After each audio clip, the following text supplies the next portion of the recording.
Boa noite, bem-vindos ao Jornal. O Governo apresentou hoje na Assembleia da República o Plano Económico e Social e o respectivo Orçamento do Estado para o próximo ano. O valor global é de 272 mil milhões de meticais, onde cerca de 76% será financiado através de receitas internas e perto de 24% através de recursos externos. O governo prevê melhoria da situação econômica do país no próximo ano, por isso espera um crescimento do produto interno bruto na ordem de 5,5%, baixar a taxa de inflação para 15,5%, alcançar quase 3,5 mil milhões de dólares em exportações e constituir reservas internacionais líquidas em mais de 1,5 mil milhões de dólares, suficientes para garantir importações durante 3 meses. Na saúde, o governo pretende elevar para 90% o nível de vacinação de crianças com até menos de 1 ano e expandir o acesso a tratamento antirretroviral a mais de 87 mil crianças, contratar mais de 2 mil profissionais de saúde e construir 5 hospitais distritais e um hospital provincial em Inhambane. Na educação, o governo pretende matricular mais de 7 milhões de alunos e contratar mais de 8 mil professores. Pretende construir 548 novas salas de aulas. Quanto ao abastecimento de água, prevê-se a realização de 9.500 novas ligações nas zonas urbanas e a abertura de 1.000 novas fontes de água nas zonas rurais. O governo vai ainda eletrificar 4 sedes distritais e expandir o acesso à energia a mais de 100 mil novos consumidores. No campo dos transportes, serão disponibilizados mais de 100 novos autocarros e 50 localidades vão beneficiar de serviços de telecomunicações. Em 2017, serão criados 282 mil novos empregos, dos quais apenas cerca de 12 mil serão admitidos na função pública. No setor agrário, o governo prevê a produção de mais de 16 milhões de toneladas de diversos produtos, entre eles cereais, leguminosas, raízes e tubérculos. Serão ainda construídos e reabilitados 500 quilômetros de estradas, 31 pontes, reabilitação de 3 e manutenção de 8 pontes. E para financiar essas atividades, o governo apresentou o Orçamento do Estado, que ao todo espera gastar mais de 272 mil milhões de meticais, dos quais mais de 156 mil milhões serão aplicados na despesa de funcionamento, 80 mil milhões para investimento e 35 mil milhões em operações financeiras.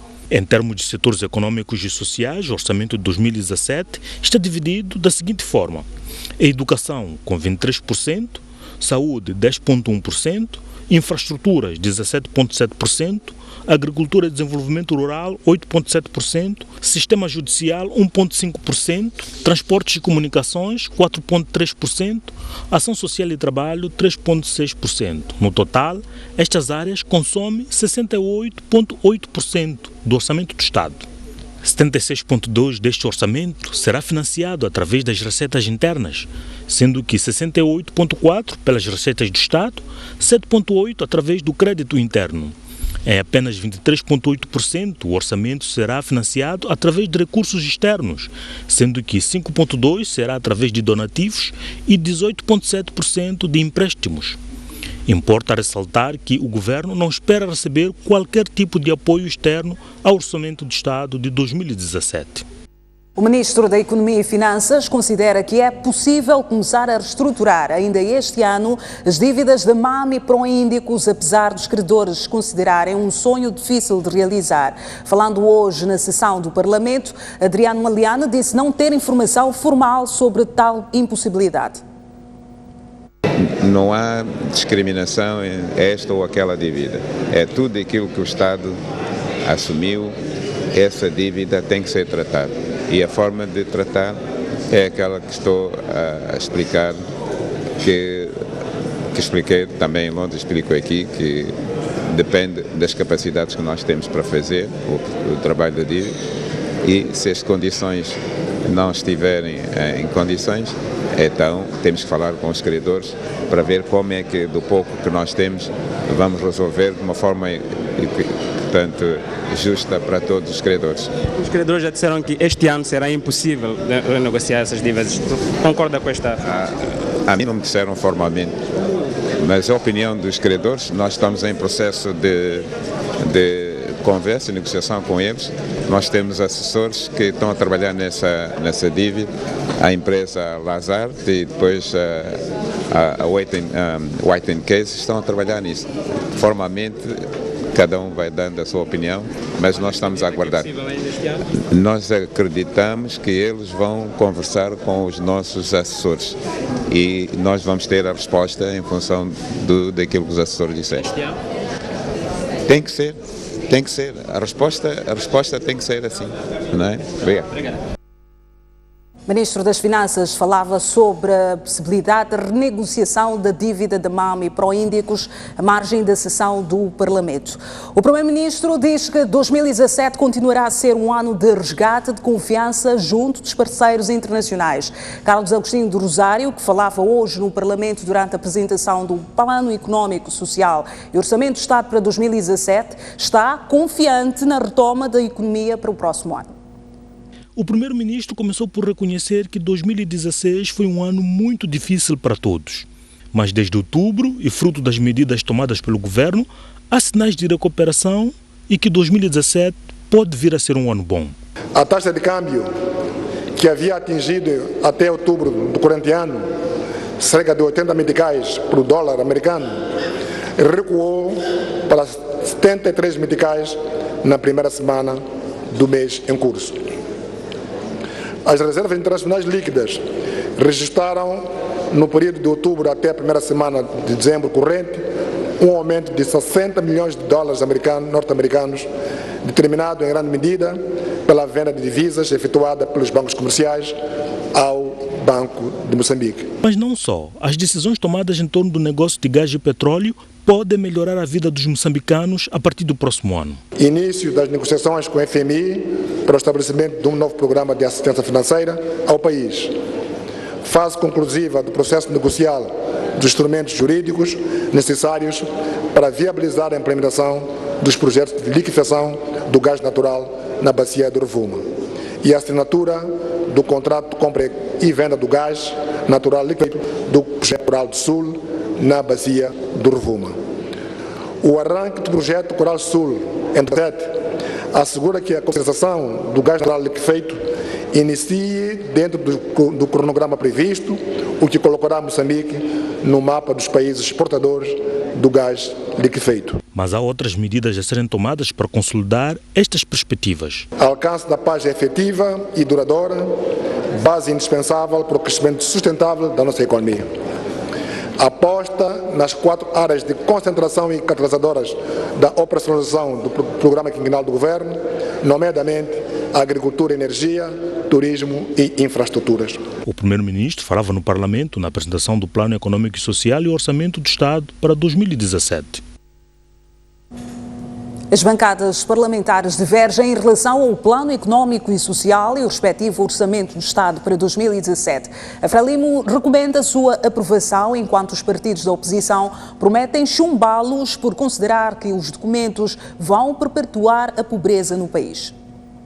A vertente social e infraestrutural, nós temos também algumas informações muito importantes, desde já e desde logo, a possibilidade de termos 7 milhões de crianças a serem matriculadas, centenas de milhares de livros gratuitos a serem ofertados a estas mesmas crianças, carteiras escolares, 300 quilómetros de estrada a serem construídos e tantos reparados, mais algumas escolas, mais alguns hospitais e a possibilidade da provisão de medicamentos e de outros insumos agrícolas e outras necessidades de que o país pretende ter.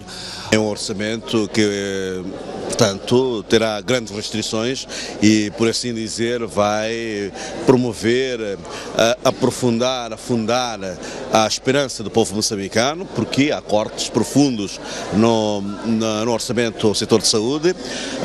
Este orçamento para a agricultura, para a produção de comida, situa-se apenas em 4%, é um orçamento insignificante para aquilo que são os desafios do país, que é produzir mais comida. Devia-se cortar no número de ministérios, uma reforma do Estado, cortar cortar o número de ministérios, cortar as direções ou institutos nacionais, aí sim haveria, digamos, uma reserva muito grande para alocar-se em áreas sociais. Nós entendemos as preocupações que são lançadas pela oposição, algumas das quais temos que dizer, é bom da verdade, justas, e em nosso entender o Governo deve acolher, mas aquelas que não fizerem qualquer sentido, estas obviamente têm que ser deixadas de fora.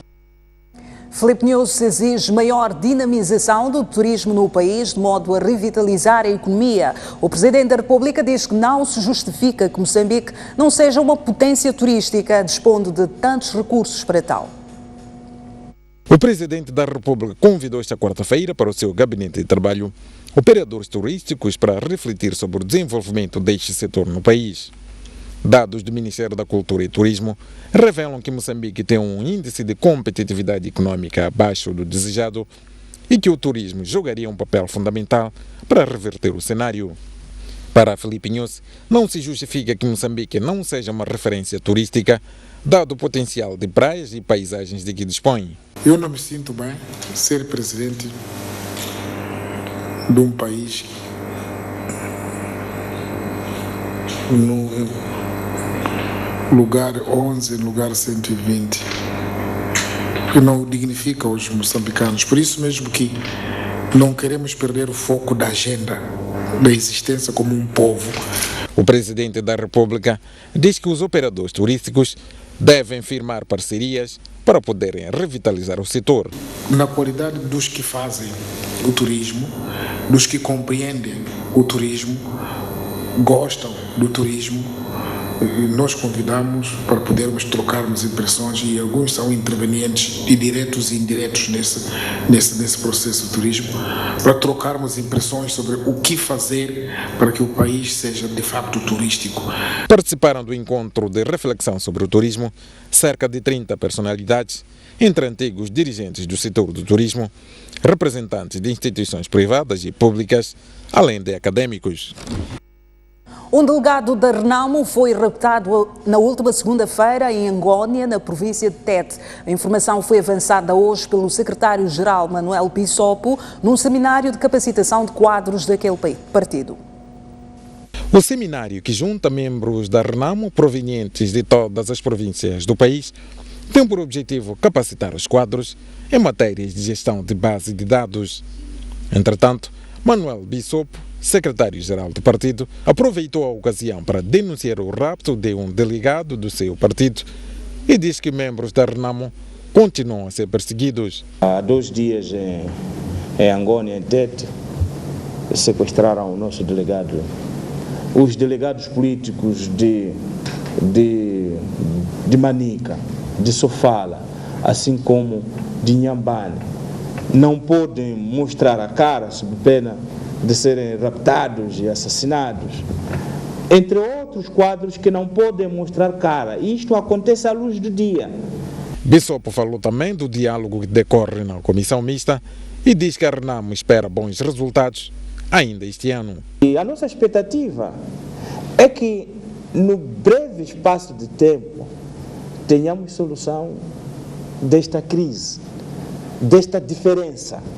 O secretário-geral da Renamo diz que a capacitação dos membros do seu partido visa melhorar a organização da Renamo para o alcance da vitória nos próximos pleitos eleitorais. O evento dura 3 dias, devendo terminar nesta sexta-feira. O presidente do MDM reiterou na tarde de hoje em Climane a necessidade do país rever a Constituição da República para a eleição de governadores. David Simango comentava a respeito da tensão político-militar no país. O presidente do MDM tem estado a falar nos últimos tempos sobre a necessidade do país entrar numa descentralização efetiva, onde os governadores provinciais passem por uma eleição ao nível local. Queremos a descentralização. Queremos que o povo local escolha os seus dirigentes. Queremos que o povo local diga quem os vai governar. Não queremos que pessoas a partir de Maputo, com remoto controlo, mandam alguém para governar aqui. Queremos nossa gente a governar a nossa terra. O que nós queremos é que os governadores das províncias sejam eleitos pelo povo que vive naquela província. O presidente do MDM também falou da atual instabilidade político-militar que o país vive, tendo criticado os dois beligerantes. Por que eles não querem a paz hoje? Alguns estão a ficar ricos lá, assaltam carros. O cidadão pacata, quando apanha mais bombo ou apanha chapa, quando chega naquela zona de coluna, mamãe dá 100 meticais para poder passar daqui. Mas a vida afinal é essa? Não é isso que nós queremos. Queremos que urgentemente haja liberdade de circulação. Queremos fazer negócio. Esta guerra só atrasa a preocupação essencial que os moçambicanos têm. Aqueles que criaram dívida, aqueles que andaram a roubar dinheiro do povo, andam-se a esconder atrás desta guerra, para ninguém saber o que está a acontecer. Mas um por um vai ser apanhado. Davis Simango escalou Climane para trabalhar na base, onde pretende medir o pulsar político do seu partido. A Polícia da República de Moçambique diz que solicitou à Procuradoria Provincial de Tete para notificar a empresa malauiana proprietária do caminhão envolvido na tragédia da caprizagem em Tete. Até agora, o motorista e o seu ajudante continuam fugitivos.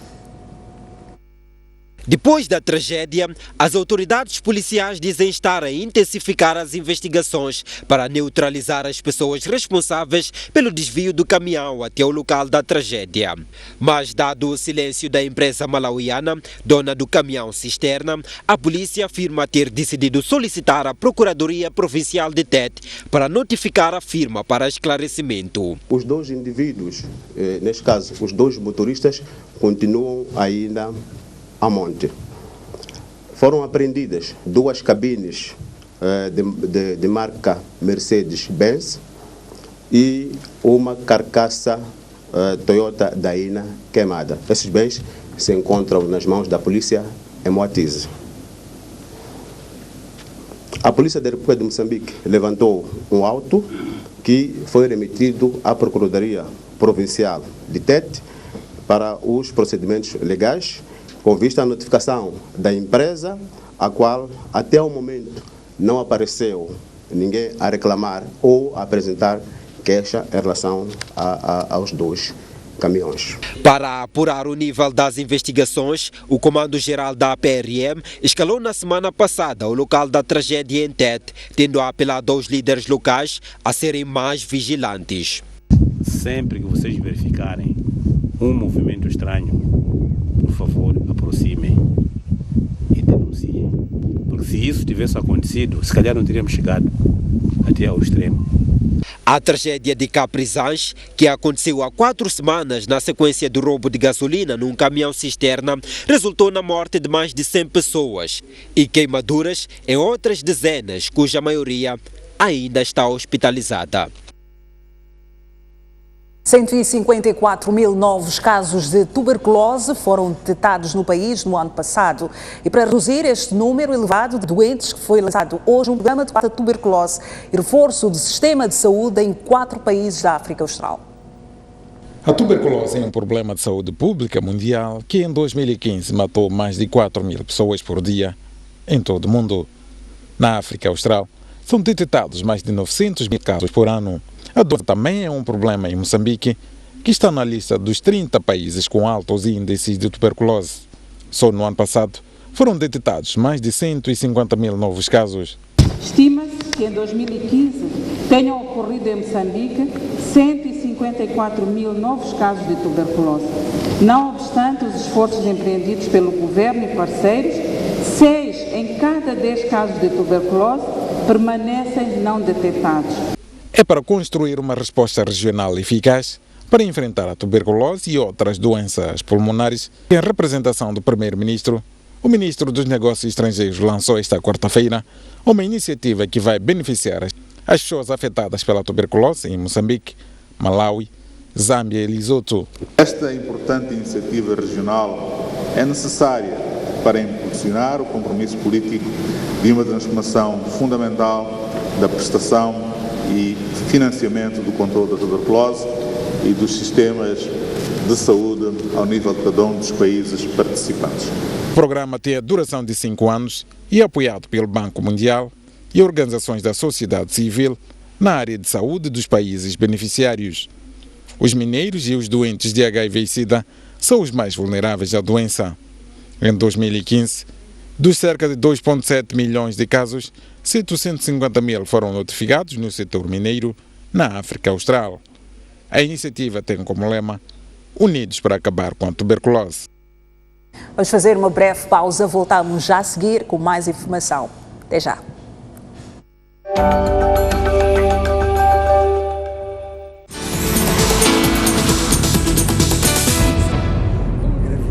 Qual é é considerado o pai do Sistema Nacional da Saúde.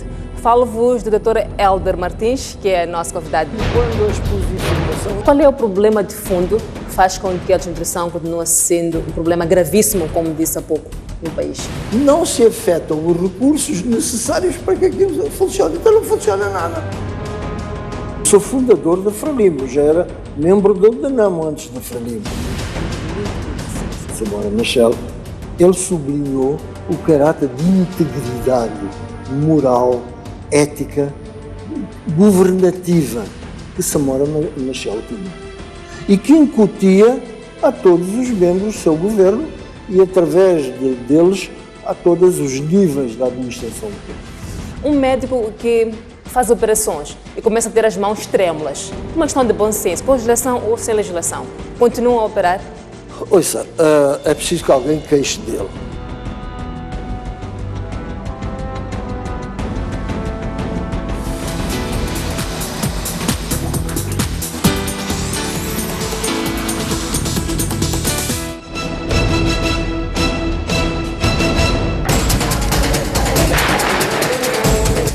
Eles foram eleitos e falam pelo povo. Trata-se de um instrumento importante. Reprovamos o orçamento retificativo. São efeitos e não causas. O que eles discutem e as decisões que tomam. A Renamo acha por bem que o governo vá à Assembleia da República. É importante que tiremos lições desta tragédia. Nós, a Frelimo, estamos preocupados com este assunto. Temos nosso dinheiro lá. Os motivos e os objetivos. Acompanhe. O parecer não chegou aos deputados. Eu acho que o MDM deveria ser razoável. Ou a justiça seja posta. Todas as semanas, aqui, no Bancadas Parlamentares.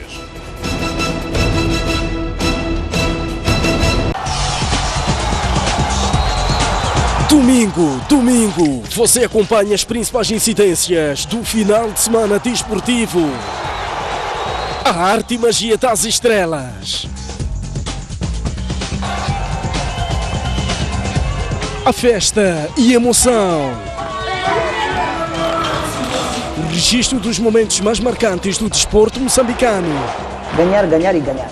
Comentários fundamentados de figuras apalizadas e incontornáveis. Nós temos que estar ao nosso melhor nível. A gente tem que procurar alternativas. Tudo isto e muito mais no programa Ao Ataque.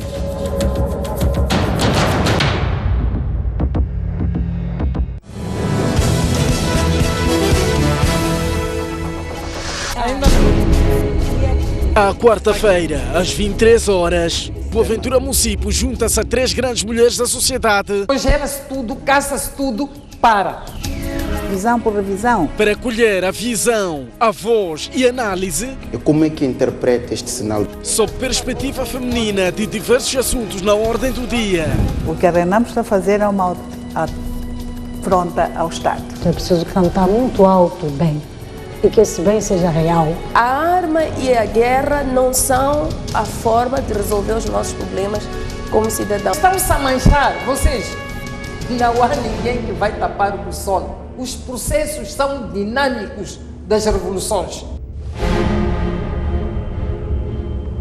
Todo mundo está amarrado em algum lugar e acha que é ali onde tem que comer. Os políticos têm uma responsabilidade bastante grande. Estamos a tocar batuques, ninguém está ouvindo. É preciso que venha para eles poderem explicar. Despolitizar excessivamente o órgão eleitoral, o que quer dizer?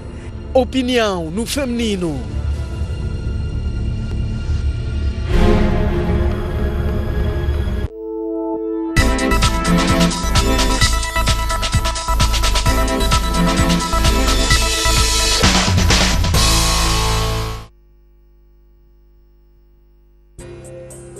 Ibis do Japão. Seu nome científico é Nipponia nippon. Os japoneses chamam seu país de Nippon. Esta ave, que traz Nippon no seu nome, ocupa um lugar especial no coração do povo japonês. Porém, esta espécie se extinguiu no Japão. E agora, esforços estão sendo feitos para trazer o ibis do Japão de volta. O ibis do Japão está sendo recuperado na cidade de Sado, província de Niigata. Sado é uma ilha localizada no mar do Japão. O Centro de Conservação do Ibis do Japão de Sado situa-se ao centro da ilha e se dedica à proteção e à reprodução das aves. Antigamente, o ibis do Japão habitava o arquipélago, mas ele desapareceu devido à caça sem controle e às mudanças ambientais. Em 1998, com um casal de aves trazido da China, esforços foram iniciados para recuperar a espécie no país. A reprodução e a criação das aves estão sendo feitas no Centro de Conservação do Ibis do Japão de Sado. Há câmeras instaladas no viveiro de reprodução para monitorar o comportamento das aves. Yoshinori Kaneko observa pelos monitores. Por mais de 20 anos, o veterinário tem trabalhado para proteger e reproduzir o ibis do Japão. Ele calcula a mistura das rações das aves e alimenta os filhotes no lugar dos seus pais.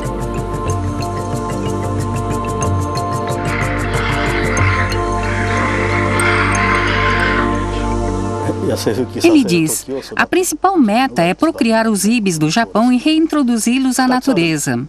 Existem duas coisas que temos que fazer: aumentar o número das aves e fazer com que elas voltem ao ambiente silvestre. Esta é uma instalação para reintroduzir as aves à natureza. No centro de Sado, elas são treinadas por 3 meses para retornarem à vida natural. Em um ambiente similar à da natureza, elas aprendem a obter alimentos e a voar.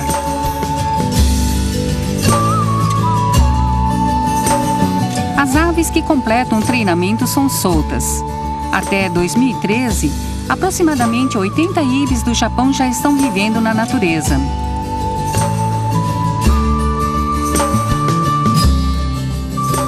Doze filhotes também já nasceram em ambiente natural. Antes do amanhecer, as aves voam deixando seus ninhos. Elas buscam alimentos em locais como arrozais. Há pessoas que observam os ibis do Japão. Elas investigam o número e o comportamento dos mesmos. Os dados compilados são essenciais para uma reintrodução com sucesso à natureza.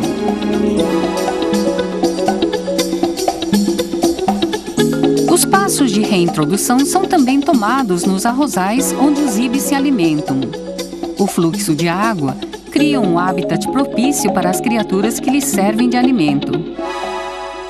Ele diz: creio que as pessoas de Sado desejam muito conviver com os ibis do Japão. Trabalhamos para criar uma sociedade e um meio ambiente que possibilite nossa coexistência. Esforços estão sendo realizados para recuperar a natureza perdida e criar um mundo no qual as pessoas e os ibis do Japão possam coexistir.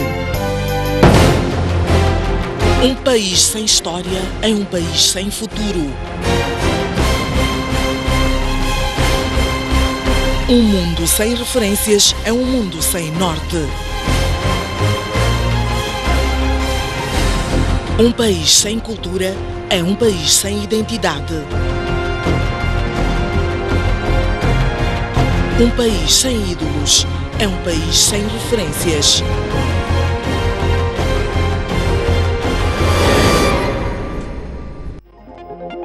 Já pode ler o jornal O País quando quiser e onde estiver. Quer saber como? O primeiro passo é ter a aplicação O País. Continua com dúvidas? Uma app é uma ferramenta que permite ter acesso a vários serviços do seu dispositivo móvel de forma integrada. Agora aceda à sua App Store ou a Play Store e faça o download de O País.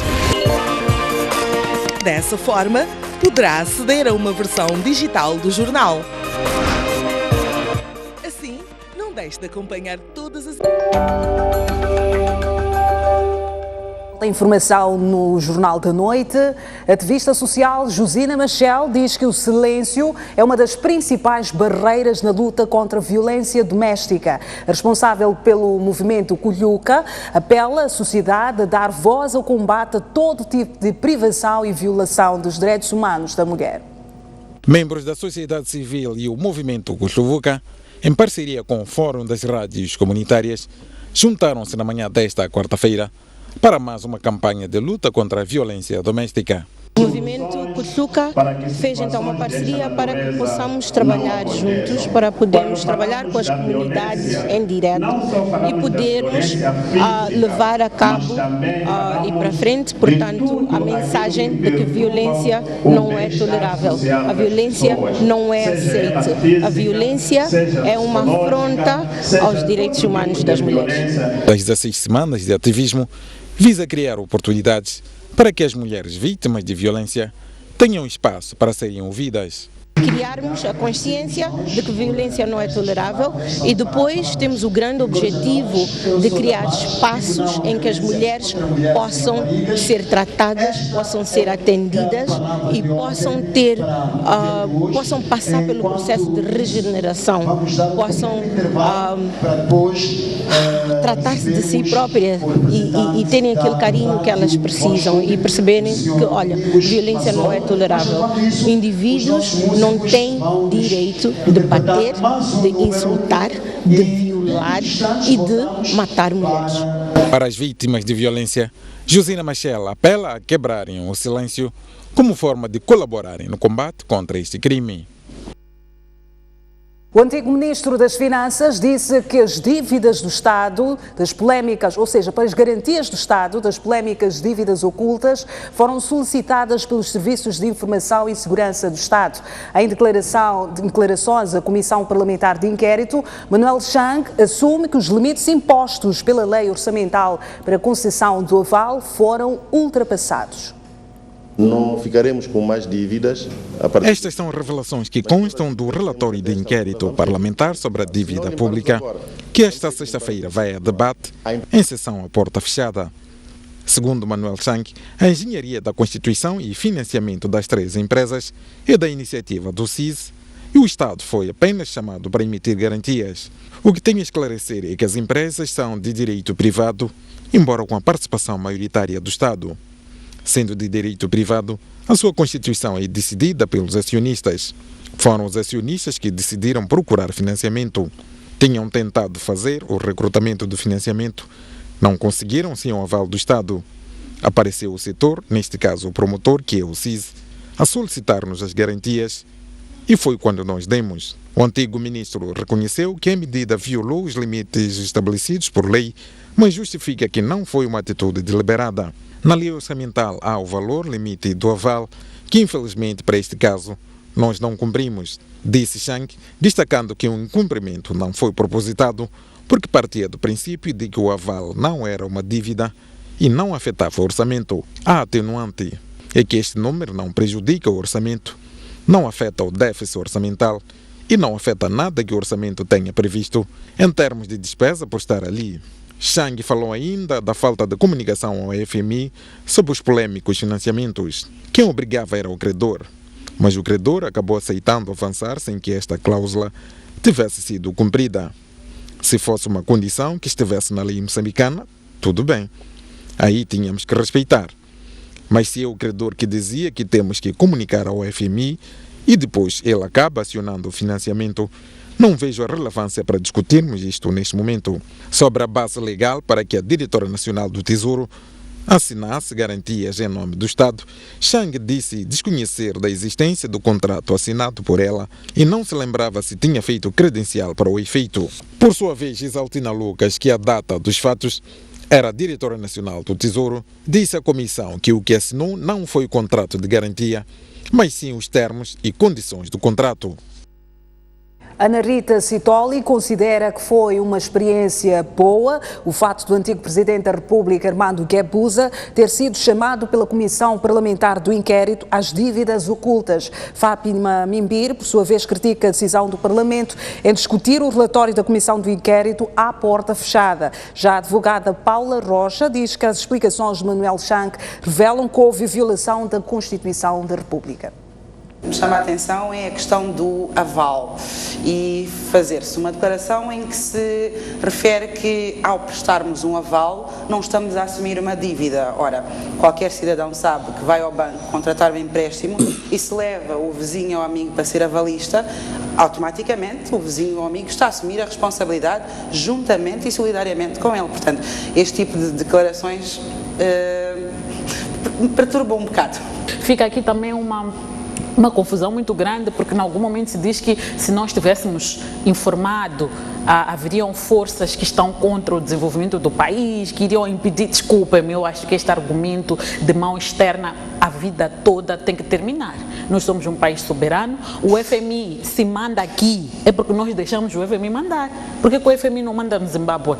Quero saudar, embora muita gente diga que não foi o que queriam, mas eu acho que é uma experiência boa para a nossa jovem democracia.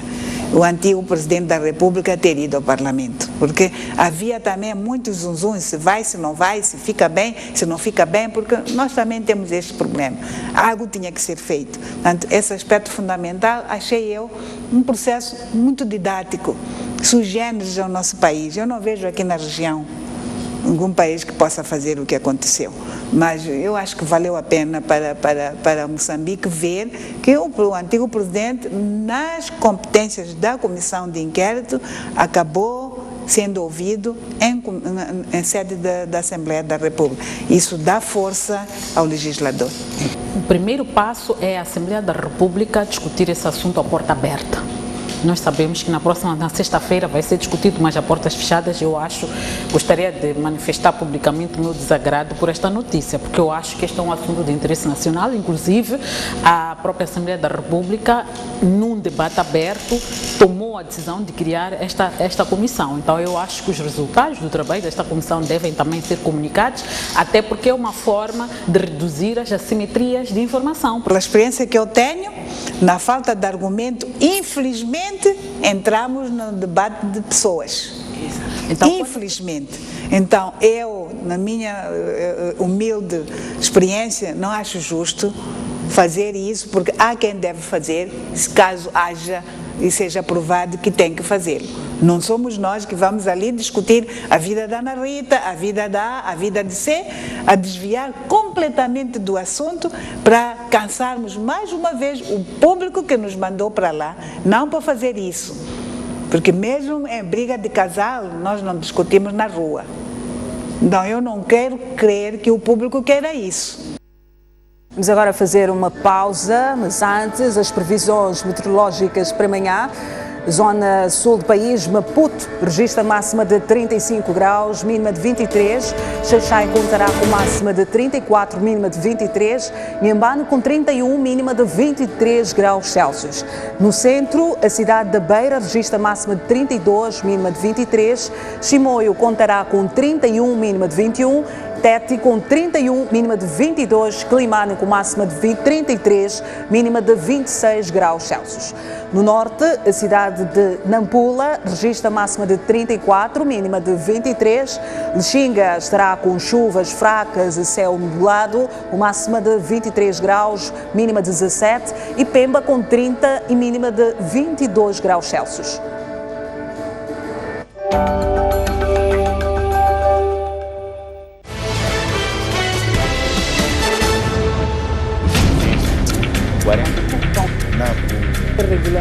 Comece a semana informado sobre os direitos na aquisição de bens e serviços. hora do consumidor. Qual é a eficiência das autoridades na resposta a cenas de violação dos direitos do consumidor? É uma realidade. Isto não é segredo para ninguém. Na função pública, a corrupção é crime. Mas a minha questão agora é: estou levado porque fiquei todo dia sem trabalhar, porque o mesmo operador tinha problemas técnicos. Quando a gente tem que reclamar, a própria burocracia não. Como agir perante flagrante quebra de direitos do consumidor? Nessas situações, qual é a garantia que é oferecer a lei? A própria lei estipula que quando o processo da adjudicação não lhe favorece, tendo os fundamentos, pode reclamar. Temos que usar de todos os meios, esgotarmos todos os meios que o Estado dispõe para que a gente possa ter os nossos direitos satisfeitos. Agora, às segundas-feiras, às 17h30, aqui na STV Notícias.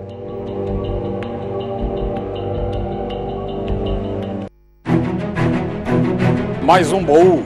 Recordações, momentos épicos, momentos marcantes, grandes vitórias, campeões. Como é que o futebol começou na sua vida e o que é que foi o futebol? Eram todas equipas bem estruturadas com um futebol de se tirar o chapéu. A gente jogava aqui na Baixa, saía da Baixa. Era obrigado a fazer o jogo dos Falaninhos. Antigos jogadores, paraquedistas, árbitros, pugilistas, médicos. O primeiro envolvimento direto foi como médico da seleção, que foi aos Jogos Olímpicos, Moscovo, 1980. Hoje já temos a capacidade de fazer diagnósticos e cirurgias artroscópicas. O paraquedismo começa quando eu via militares da Força Aérea saltar. A dobragem de paraquedas é uma coisa fundamental. Uma campeã nasce ou faz-se? Um talento tem que nascer, mas também não basta só nascer, tem que se fazer para ser campeão.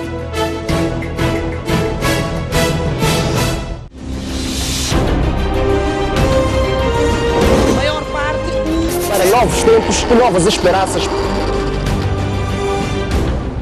A grande questão agora é tentar perceber como é que uma obra tão recente desabou.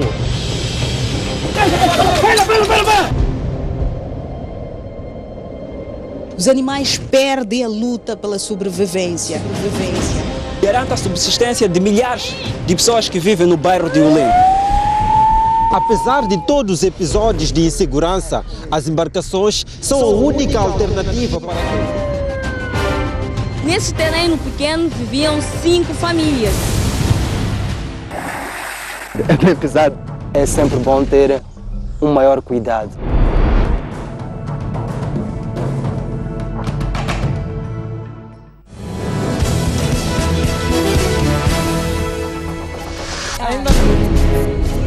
À quarta-feira, às 23 horas, Boaventura Município junta-se a 3 grandes mulheres da sociedade. Gera-se tudo, caça-se tudo, para. Visão por revisão. Para colher a visão, a voz e análise. E como é que interpreta este sinal? Sob perspectiva feminina de diversos assuntos na ordem do dia. O que a Renamo está a fazer é uma afronta ao Estado. É preciso cantar muito alto bem. E que esse bem seja real. A arma e a guerra não são a forma de resolver os nossos problemas como cidadãos. Estão-se a manchar, vocês. Não há ninguém que vai tapar o sol. Os processos são dinâmicos das revoluções. Todo mundo está amarrado em algum lugar e acha que é ali onde tem que comer. Os políticos têm uma responsabilidade bastante grande. Estamos a tocar batuques, ninguém está a ouvir. É preciso que venha para eles poderem explicar. Despolitizar excessivamente o órgão eleitoral, o que quer dizer? Opinião no feminino.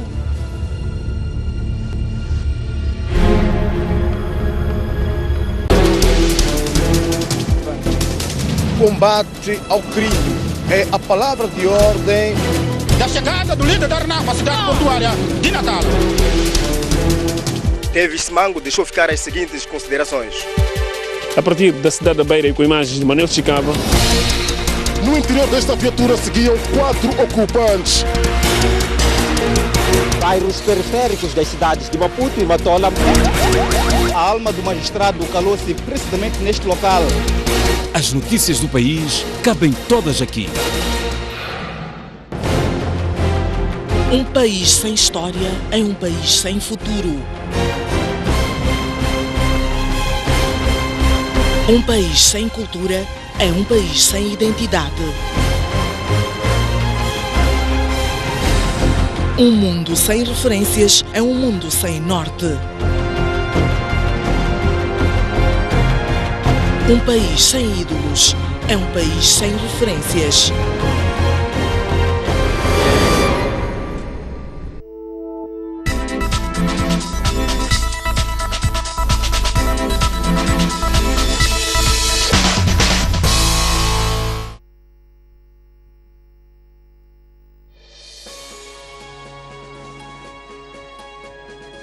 O evento chamado Grande Prêmio B1 reúne grupos de todo o Japão que realizam atividades de revitalização de suas cidades através da culinária e apresentação de especialidades locais.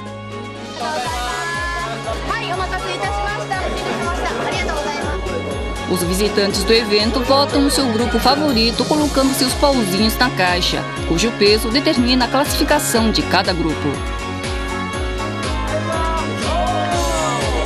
64 grupos participaram do 8º Grande Prêmio B1, realizado em 2013.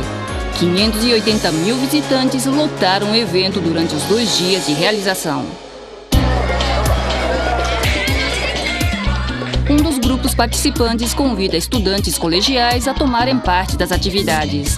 Eles são membros do grupo de Seminário Toada Barayaki, da cidade de Toada, na província de Aomori.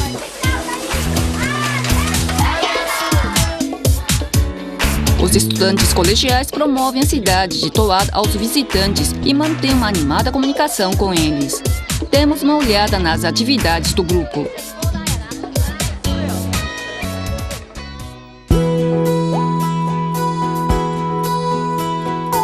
Os estudantes residem na cidade de Toada, na província de Aomori. Toada Barayaki é um prato local popular, apreciado na cidade por mais de 60 anos. Em japonês, bara é a parte da carne ao longo das costelas e yaki significa grelhado. Este prato usa carne de vaca e cebolas grelhadas com tempero de molho de soja adocicado. O Seminário Toada Barayaki, que convida participantes colegiais, foi formado por pessoas de Toada com desejo de revitalizar sua região através da cultura da culinária local.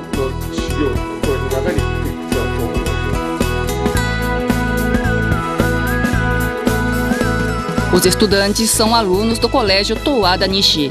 No grupo, juntamente com os adultos, eles delineiam planos, aprendem como preparar o prato e pensam em meios de promover sua cidade. Através dessas atividades, eles chegam a ver sua terra sob um novo ângulo e desejam levar seu apelo às pessoas de fora de Toada. Ela diz, quando eu vejo todas aquelas pessoas fazendo fila no estande de Toada, sinto que minha terra natal é um bom lugar para se viver e tenho orgulho de Toada. Atualmente, o grupo também participa de eventos de inauguração de lojas locais. Os estudantes do 3º ano ensinam os estudantes do 1º ano sobre os atrativos do Toada Barayaki, assim como os meios para reavivar a cidade. Ele diz, no ano que vem, sem os estudantes mais velhos, nós teremos que fazer mais pela nossa cidade. Os estudantes do 3º ano deixam Toada após se formarem. Ele diz, um dia gostaria de voltar aqui e participar como membro do Seminário Barayaki. Em 2013, o Seminário Toada Barayaki venceu o Grande Prêmio de Prata, ou 2º lugar. Da próxima vez, o grupo chegou ao topo de revitalizar ainda mais a cidade de Toada e divulgar seus atrativos às pessoas de todo o Japão. O desafio dos estudantes colegiais continua.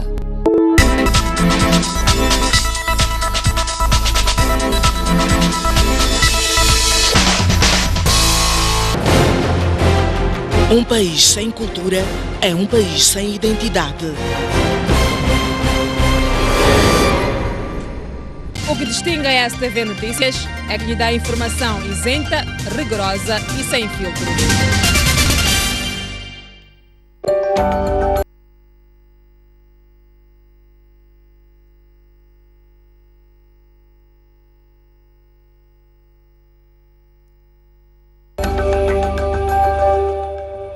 volta às notícias no Jornal da Noite. O presidente do Conselho de Administração das Empresas Ematum, MAM e Proíndicos foi ouvido pela Comissão Parlamentar de Inquérito a respeito das dívidas ocultas. António de Rosário revelou que ficou conhecido como dívidas ocultas era mesmo para não ser de conhecimento público.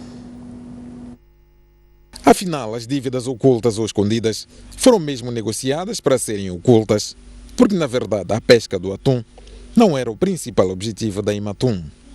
Esta é uma das revelações de António do Rosário perante a Comissão Parlamentar de Inquérito. É claro que para nós não podíamos vir dizer, nem para os bancos, nem para quem quer que fosse, que a pesca não era a parte principal. Não era para nós o objetivo principal. É complementar, aumentar e reforçar aquilo que nós queríamos, que não conseguimos via Proíndicos. Segundo o do Rosário, o desvio do real foco da Ematum foi provocado pela intervenção do Parlamento, que determinou a separação da componente comercial e de investimento na operação de financiamento. A Ematum surge com objetivo duplo. É a parte integrante do Sistema Integrado de Monitoria e Proteção da Zona Econômica Exclusiva de Moçambique.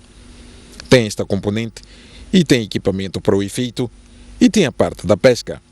Mas quando a Assembleia da República decide que a Ematum deve separar a parte não comercial da dívida e entregar ao Estado, aí a Ematum tem que se reinventar. O objetivo da empresa moçambicana de atum, segundo o nome diz, e segundo os estatutos dizem, é pescar. A parte de fiscalização, pela sua natureza estratégica, não convinha que fosse aberta a todos, que fosse explícito. E a mediatização do caso trouxe, segundo o do Rosário, problemas para a empresa. Primeiro entre os bancos, porque escolhemos a Credit Suisse em detrimento de outros. Em segundo, a guerra entre empreiteiros, porque antes de escolhermos a quem escolhemos, andámos por muitos países à procura de quem tinha capacidade, pelo que no fim os outros queriam saber por que foram preteridos. Por último, a querela pela partilha e controle do canal de Moçambique e do Oceano Índico. Um avião das linhas aéreas paquistanesas caiu com mais de 40 pessoas a bordo hoje na cidade de Haviland, quando fazia viagem entre Islamabad e Chitral. De acordo com Reuters, as equipas de socorros estão a caminho do local, mas sem chances de encontrar sobreviventes para a aeronave, a aeronave terá pegado fogo depois da queda. A Companhia Aérea de Paquistão havia informado sobre o desaparecimento do avião e algumas horas depois anunciou a ocorrência da queda do avião. Barack Obama diz que a ameaça ao terrorismo continuará a pairar sobre os Estados Unidos por muitos anos e defende um combate realístico ao terrorismo e não com falsas promessas. Após rever as suas prioridades em relação à segurança nacional durante os seus 8 anos na presidência, Obama admitiu na última terça-feira que não teve uma vitória clara sobre o Estado Islâmico. O presidente norte-americano sublinhou que o combate ao terrorismo exige união de todos e, por isso, não convém abusar de mudanças nas estratégias internacionais. So rather than offer false promises that we can eliminate terrorism by dropping more bombs or deploying more and more troops or fencing ourselves off from the rest of the world, we have to take a long view of the terrorist threat and we have to pursue a smart strategy that can be sustained. Sem mencionar o nome de Trump, Obama avisou que estigmatizar os muçulmanos e atuar como se o país estivesse em guerra com o Islão daria força aos extremistas e teria um custo humano e moral para os Estados Unidos. We need the wisdom to see that upholding our values and adhering to the rule of law is not a weakness. In the long term, it is our greatest strength. Barack Obama referia-se à polêmica proposta do presidente eleito dos Estados Unidos, Donald Trump, que vai assumir o poder a 20 de janeiro, de submeter os imigrantes de certos países a uma supervisão extrema baseada em testes ideológicos. We're a nation that believes freedom can never be taken for granted, and that each of us has a responsibility to sustain it. The universal right to speak your mind and to protest against authority, to live in a society that's open and free, that can criticize a president without retribution. Barack Obama frisou também que os Estados Unidos se distinguem por respeitarem o Estado de Direito e defendeu nesse sentido a sua decisão de proibir a tortura a suspeitos de terrorismo. O presidente eleito dos Estados Unidos, Donald Trump, promete acabar com a política intervencionista dos Estados Unidos e concentrar as suas atenções na política externa e no combate ao Estado Islâmico.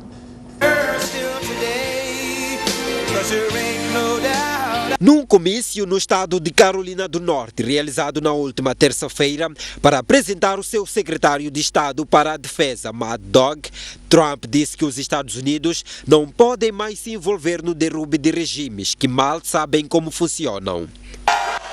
We will stop racing to topple foreign, and you understand this, foreign regimes that we know nothing about, that we shouldn't be involved with. Instead, our focus must be on defeating terrorism and destroying ISIS.